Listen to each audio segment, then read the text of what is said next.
Сімнадцята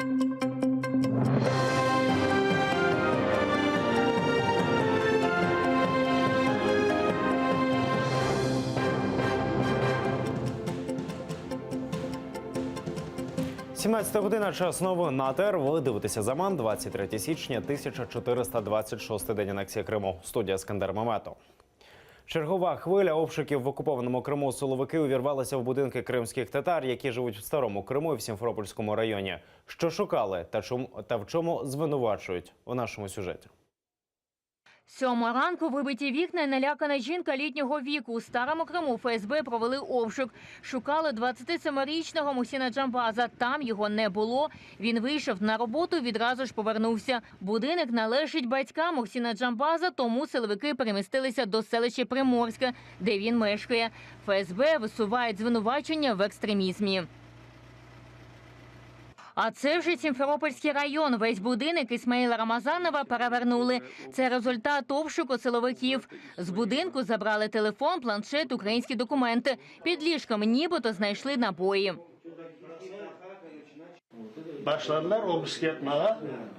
Почали обшук. Тут лежала книга, вони її забрали.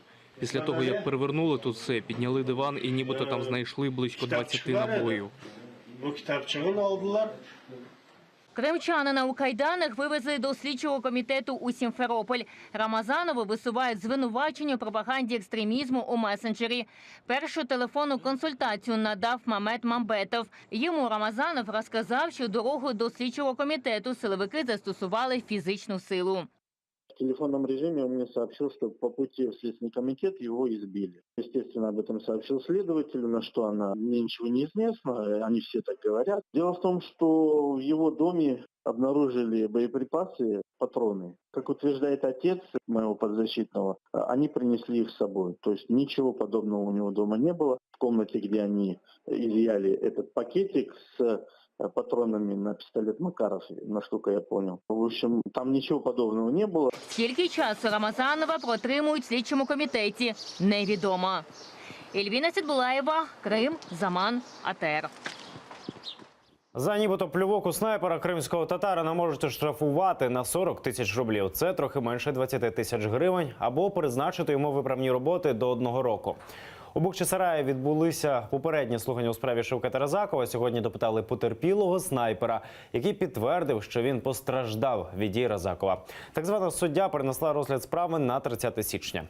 24-річного Шевкета Разакова окупанти звинувачують в образі окупаційного силовика, начебто кримський татарин 13 квітня торік під час обшуків силовиків у будинках кримських татар у Бахчисараї плюнув у снайпера Національної гвардії Росії. Разаков ці обвинувачення відкидає. Поступили заявления и от потерпевшего, и от свидетеля, одного из свидетелей, а также почему-то начальника полиции города о том, чтобы не допустить каких-то правонарушений, и, возможно, это может стать причиной каких-то беспорядков. Как пояснила судья, судья приняла и удовлетворила данные ходатайства и провела сегодня судебное заседание в закрытом режиме. Опросили сегодня потерпевшего. Кримський марафон на материковій Україні. Акція на підтримку оштрафованих громадських діячів з окупованого Криму сьогодні стартувала у Києві, Херсоні, Новій Каховці, Одесі та Львові. На вулицях працюють волонтери, які збирають гроші і розповідають українцям про свавілля окупантів в Криму. До акції долучилися і наш Віктор Пономарьов. Держите рублем, если можете. Более 80 человек сегодня оштрафованы за участие в законных одиночных пикетах. Правозахисник Ільмір Імаєв агітує людей підтримати кримський марафон. Каже, акція потрібна, щоб підняти моральний дух кримчан, які перебувають під тиском окупантів. Сегодня мы просим граждан, жителей Киева, поддержать нашу акцию, поддержать рублем, чтобы на погашение этих штрафов, которые назначили. Самое главное, поддержать морально, чтобы Крым видел, что Украина с ними, что ми переживаємо за них, ми підтримуємо їх. У підтримку акції люди фотографуються з 10-рублевою монетою. Такими ж активісти сплачували штрафи засудженим за одиночні пікети. Це ускладнює підрахунок та демонструє протест проти окупантів. Загальна сума штрафів склала близько 1 мільйона гривень. Сьогодні до збору коштів приєдналися й кияни. Я ни за какую политическую силу, так сказать, не преследую их интересы на самом деле. Просто я очень на самом деле сочувствую крымскому народу, который оказался в такой сложной ситуации сегодня. И просто хочу посопереживать и сказать, что мы вас ждем. Я, в принципі, опосередковано знайомий з тим, що в Криму там відбуваються репресії проти кримських татар, саме такі етнічні утиски з боку російської окупаційної адміністрації. Тому, звісно, я відреагував на це.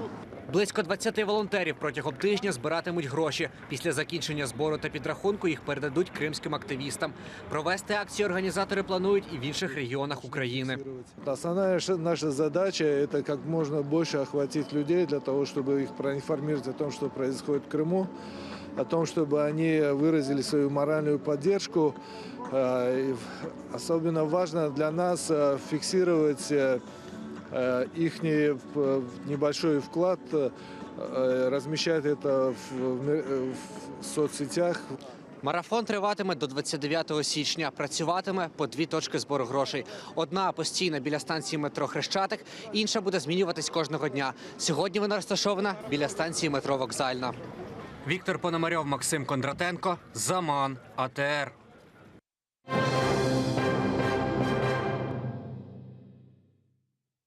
Український журналіст Роман Сущенко, якого обвинувачують в Росії у шпигунстві, зустрівся у СІЗО з дружиною та донькою.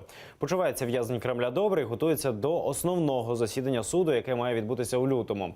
Про це повідомив нашому телеканалу його адвокат Марк Фейгін. Завтра ж московський суд вчергове розглядатиме продовження арешту Сущенка. Поточний термін тримання журналіста під вартою спливає 30 січня. Адвокат прогнозує, у СІЗО Романа залишать до 30 березня, попри те, що захист клопоче про домашній арешт. Тим не менше, за словами Марка Фейгіна, Роман Сущенко може вийти на свободу по обміну. Такі переговори йдуть окремим пунктом. По поводу Романа действительно идут переговоры. Его могут обменять на кого-то из российских граждан, которые привлечены к ответственности или уже осуждены в Украине. Ну, мы можем назвать фамилии, сейчас звучало Агеева, но теперь и новые фигуранты появились, публичные фигуранты, о которых можно вести речь. Я думаю, что перспектива очень хорошая, я не считаю, что она плохая. Вопрос украинских граждан в России, он решается отдельно, но он решается. Переговоры эти идут. В основном в трехсторонней контактной группе, ну и напрямую двусторонним образом между Москвой и Киевом, между первыми лицами. Поновлено кримінальну справу про викрадення Павла Гриба у Білорусі. Таке рішення ухвалив суд у Чернігові. На переконання батька потерпілого Ігоря Гриба, не всі обставини зникнення його сина були перевірені. Про це він і подав скаргу до суду. Її задовільнили 18 січня. Про зникнення сина Ігор Гриб повідомив у серпні минулого року. Він заявив, що його викрили спецслужби Росії у Білорусі.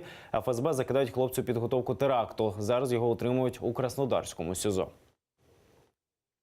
Ну, справу то можна закрити, звичайно, але ж склад злочину є, він був викрадений з території третьої країни, силоміць утримувався, вивезений на територію Білорусі, на територію Російської Федерації.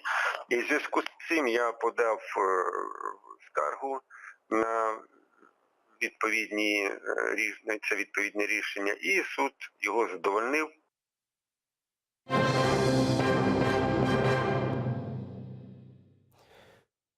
У ці хвилини відбувається урочиста церемонія проводів української команди на 23-ті Олімпійські ігри в Пхьоньхані. Нашу країну представлятимуть 35 спортсменів.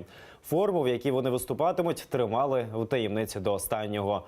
Однією з перших олімпійську форму побачила і наша Олена Царенко. Зараз вона з нами на прямому зв'язку. Олено, вітаю. В яких видах спорту змагатимуться українці, з яким настроєм їдуть на Олімпійські ігри? Хвилини в Національній філармонії України відбувається офіційне проводи української олімпійської збірної команди на Олімпійські ігри 2018. Хочеться зазначити, що вже за 25 днів у Південній Кореї розпочнуться 23-ті зимові ігри Олімпіади 2018. Загалом очікується, що туди приїдуть 2,5 тисячі атлетів з понад 90 країн світу. Зокрема, з України українські олімпійці представлятимуть команду, в яку нараховують 35 учасників. Вони приїдуть туди з Львівської, Чернігівської, Київської, Сумської областей. Через те, що це зимовий вид спорту, з Криму олімпійців не буде. Але за словами міністра спорту Сергія Ждана, саме ця олімпіада, і вона є тим місточком між двома країнами – Україною та Південною Кореєю. Крім того, як нам повідомила шеф місії Національної олімпійської команди України, що наша українська збірна ретельно готувалася. Вони братимуть участь у 10 видах спорту з 15 зимових і очікують розіграти 102 комплекти нагород. За словами Сергія Бубки, сьогодні також презентують нову олімпійську спортивну форму і церемонію спецпогашення олімпійської марки. Прошу пряму мову. Важливо те, що зробити все, що їм потрібно, щодо обладнання, щодо тренувальних зборів, щодо змагань, до форми, до екіпірування. Тому в цілому всі питання вирішувалися з боку держави, з боку керівництва. Завжди було порозуміння, підтримка. 1 лютого відкривається Олімпійське селище, і наші біатлоністи вже заїдуть 1 лютого. Саме в ці хвилини в Національній філармонії презентували марку, а також підвели підсумки конкурсу «Моя олімпійська мрія». У ній брали участь не тільки олімпійці, але й усі охочі, які готувалися підтримати нашу команду. Зокрема, вже 1 лютого українська команда відлітатиме у Південну Корею. Студія. Це була Олена Царенко з Національної філармонії, де проводжають українську збірну на 23-ті Олімпійські ігри. Наразі це всі новини. Аби знати більше, дивіться наступний випуск «Заван кримсько-татарською» з Шевкетом Наматулаєвим менш ніж за годину. А просто зараз ефір продовжить програму «Бугунь» із Олегом Борисовим. Будьте з нами.